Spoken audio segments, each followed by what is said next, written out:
statement by retired General Ibrahim Babangida, who says that he regrets the annulment of the June 12, 1993 elections. Good morning to you, sir, and thanks for your time. Thank you. Good morning, and thanks for having me. All right. So let's quickly take your reaction. Having been in the thick of things, even being thrown in jail, for your role in the pro-democracy protests in 1992-93. What's your reaction to the regret as expressed by Ibrahim Badamasi Babangida? Too little, too late. I am convinced, and I have expressed even before the book was launched a few days ago, that it was going to be a pack of lies. My own conviction stems from the fact that Nigeria is so backward, that justice is so delayed, that people's lives are ruined. The economy of this country was destroyed. The future of this country was suspended in 1993 by Babangida.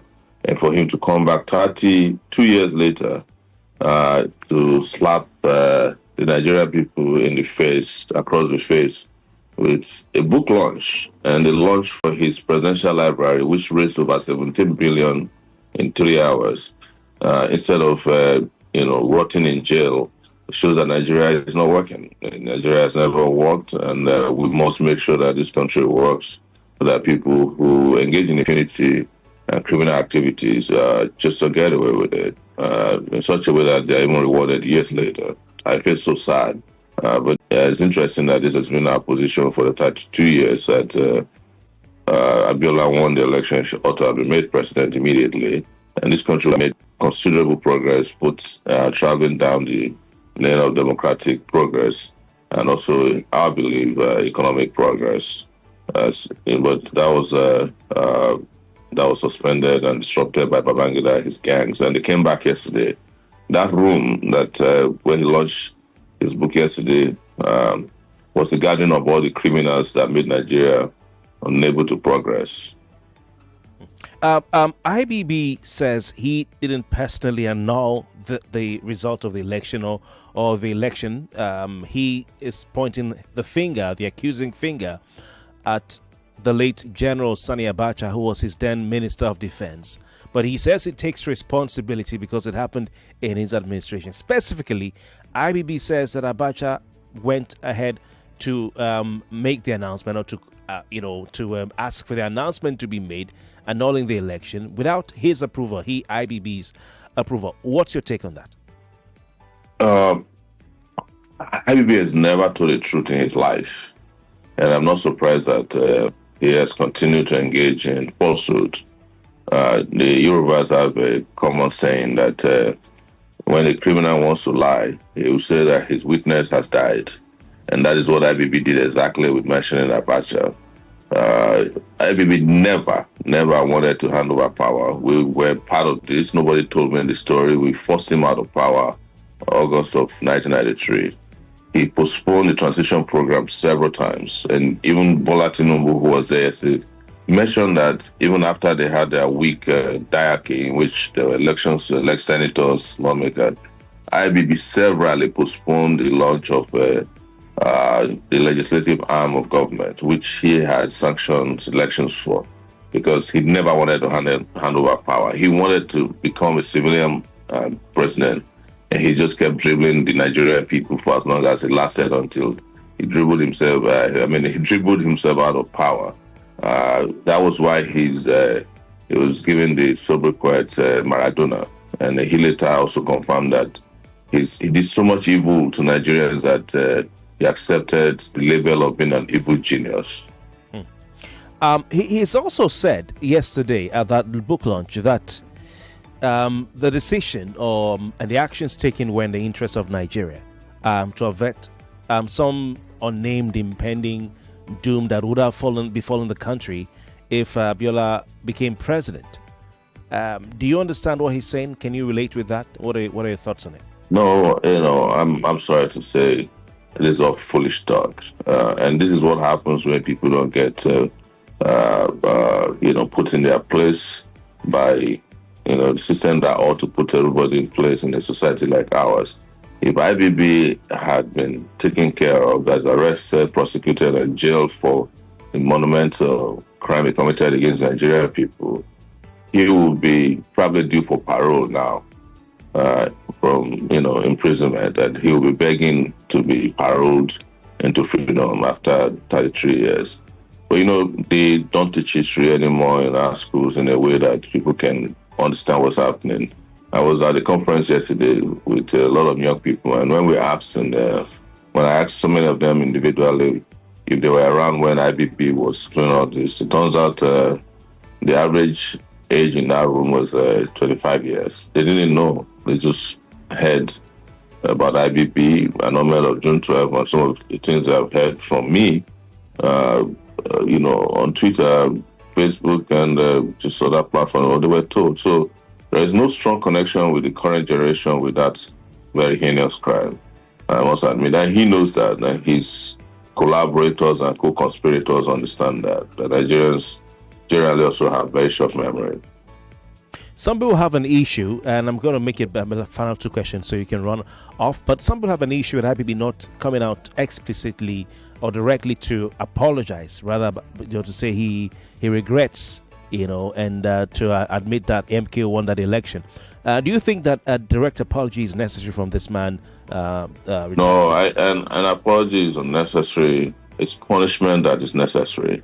And, I dare say that, it doesn't matter when he's punished, but IBB ought to be punished, even if it's one day to the day of his death. He deserves to be punished. Talking about punishment, finally, what should Nigerians do with this information? Yes.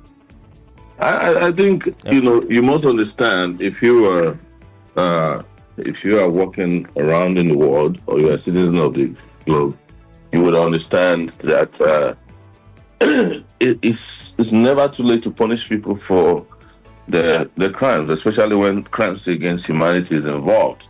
As I speak with you, there are people who are still being punished for the Second World War. There are people who participated in Nazi concentration camps, who tortured people. They're in their 90s and they're still undergoing trial. Some are still going to jail. Yeah. When I arrived in the U.S., I think 1999 or thereabouts, the men who carried out the bombing of the Baptist church in Birmingham, I think, one of them was 84 years old. You can try and research it. And he was arrested. They just found out he was one of the people that carried out that crime in 1963. As 1999 or thereabout, they are still in jail as we speak, if they have not died. So there's no time limitation placed on when people can be punished for this type of crimes.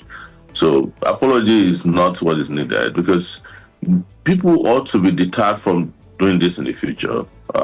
Anybody who wants to annul election, rig election, would derive inspiration from a Babangida who did it, and then 33 years later is launching in presidential library and getting paid, and accolades poured on him. And some of the people who are even pouring accolades on him were people who claimed they were opposed to him at that time. And this is why I was saying that the pro-democracy movement brought together a bunch of very deceptive and, hypocritical characters. They weren't actually fighting for Abiola at that time. They were just capitalizing on the popularity of the opposition of the public against the annulment. And you see them now. They have come out and they are competing to donate money to Babangida, and nobody's talking about what happens to Abiola, whose future was destroyed. His wife was killed. His family was scattered. If they admit that he won the election, then they should posthumously become the president of Nigeria. His family plays. But, that's not my issue. My issue is how to get people who carry out these heinous crimes to be punished for it. What form of punishment, you think is, it's necessary for such an act? I think it's to immediately round them up, arrest them, and start a trials that will allow for full disclosure of who was involved in that election, annulment, who carried it out, whoever is alive amongst them. Don't forget that this is not just about June 12th. There was a journalist that was also bombed at that time, and before that time, Delegewa. Nobody's talking about him.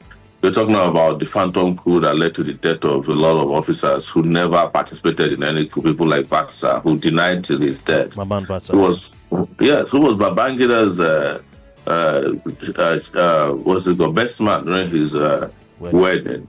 You had a plane crash that took out, middle-level officers and then some of the brightest officers at that time in the Nigerian army. We ought to know what happened to them. We ought to be finding out how 12-point-something billion disappeared from our coffers after the Gulf War went from oil sales. So there's a lot of crimes involved with the Babangida 8-year ruinous tenure that requires immediate criminal investigation and prosecution. But how this happened when you have a retinue of present government functionaries, former government functionaries, captains of industry? And this is my final question to you.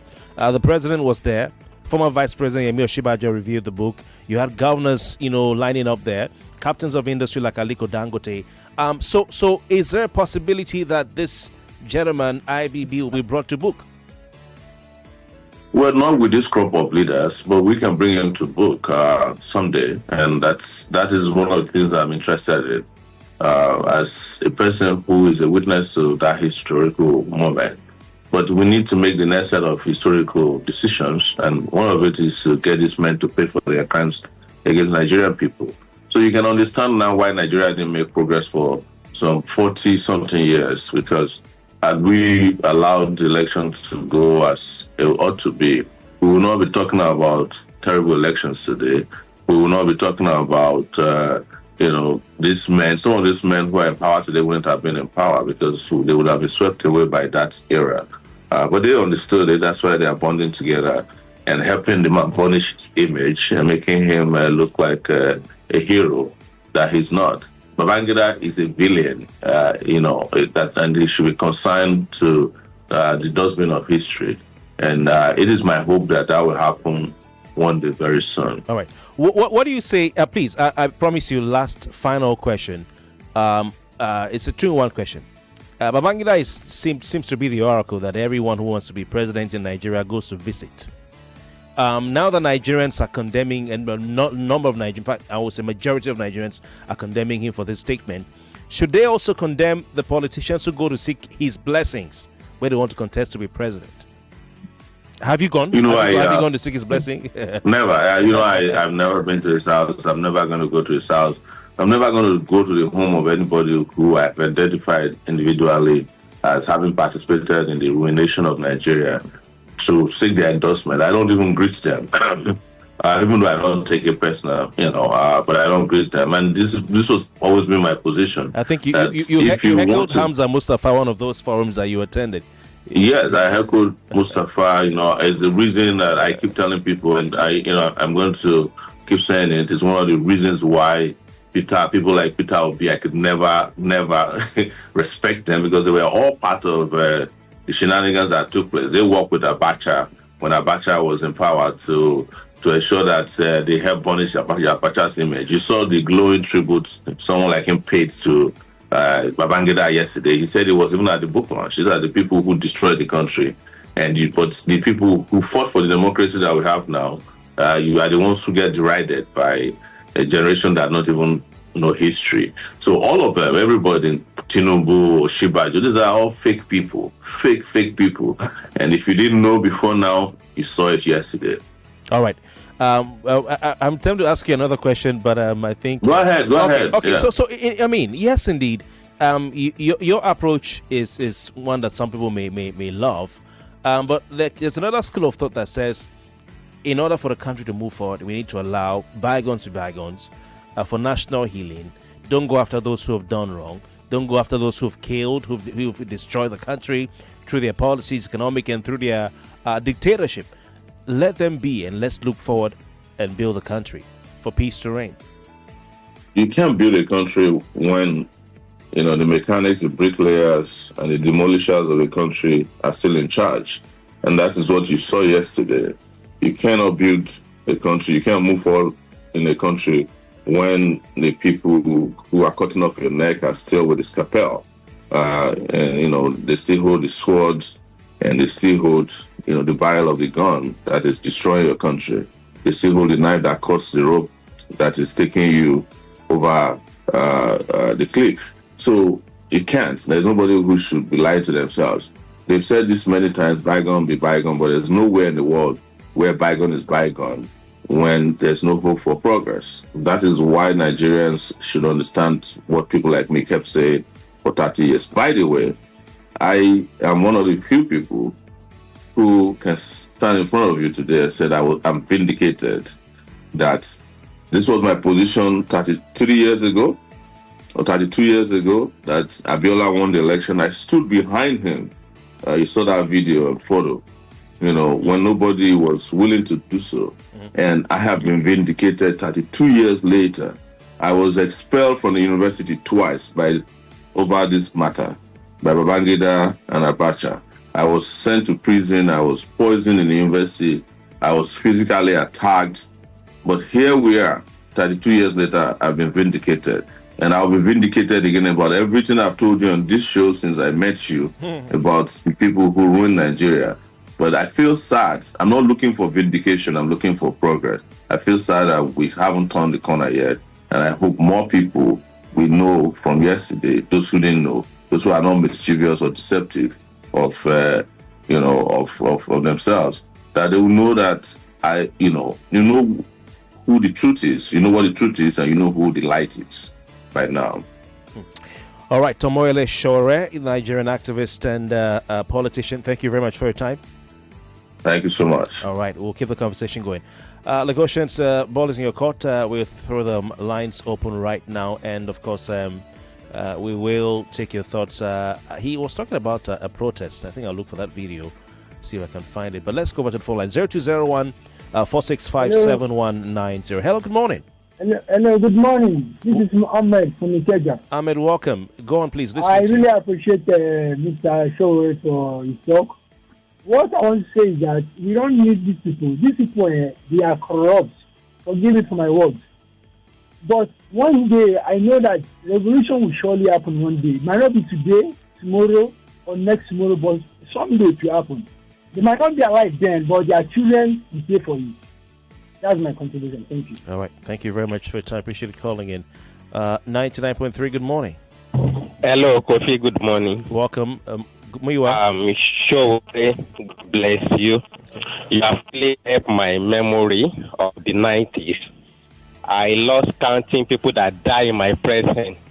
It was during the June 12th struggle that I know how art is pumping blood outside when gun enter inside. But my pace is this. The Tinubu that work with Abiola that I thought will perform wonder is performing woefully. I know how many tons of rice Abacha threw inside sea, which Tinubu brought for Nigeria to eat. Let me stop. All right. Thank you very much for your time. Appreciate calling in. 99.3, good morning. Hello, can you please turn off your radio set? Hi. Good morning. Good morning. Who do we have on the line, please? My name is Nena. Nena, welcome. Kofi, see, if we have good electoral process where people know that once I do this, people will reject me. You would have not seen the crowd there. So this is what we should be talking of. Everybody's keeping quiet now. 2020, 2026, 27. Everybody will be will start saying, change this, electoral this one. Nobody is now pressing it. We should have that, and once we have that, all these political parties will then by themselves condemn their candidates. Boy, I beg, you don't know these people. You don't do this. Now then go to tell them, you don't do this, you don't do this. So I beg, we will never win. But as long as these things are there, all the charlatans will answer present. I like Babangida. Look at even almost how many minutes to grieve. He's still playing them. Sharp man, very intelligent guy, using their brain. All right. All the money they stole, 19 billion, so he doesn't have it. Is it not poverty? All right, so 19 billion. You feel he's doing this for money? Maybe he's broke? For what? He's trying to please you, to fear me. Okay. If he doesn't say it, what will you do to him? So the money is finished, Abby? That's what you're saying. Shebi, You know, buy them good health, Abby. We did. All right. Thank you very much for your time. Appreciate the call again. All right. 99.3. Good morning. Hello. Good morning, Mr. Kofi. Welcome. Your name, location, and contribution, please. My name is Damilola, calling from Agbara. Okay, please go. First of all, funny enough, I was giving birth this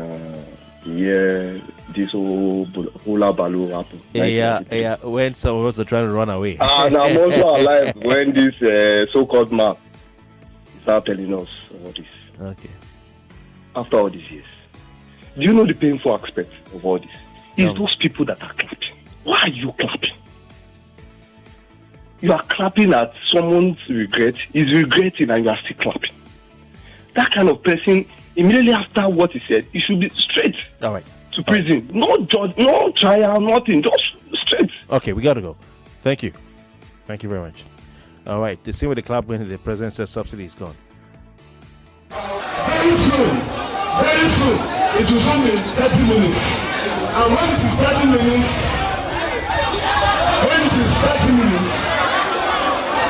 we are going to make sure that we render Lagos ungovernable.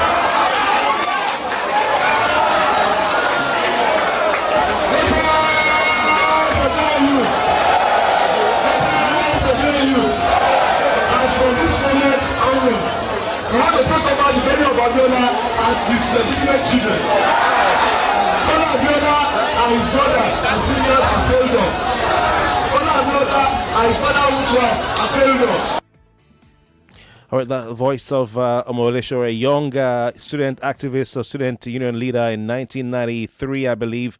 And we got to go for a commercial break. We'll be right back. Stay with us. That'll be a small thing, Pregnant Care.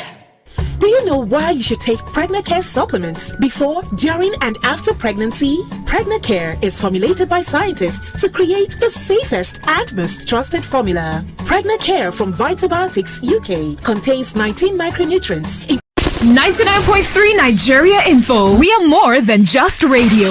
Subscribe to our YouTube channel at Nigeria Info FM. Check us out on Facebook at Nigeria Info 99.3. Follow us on Twitter at Nigeria Info FM and on Instagram at Nigeria Info FM Lagos for live updates as it happens. 99.3 Nigeria Info. Let's talk.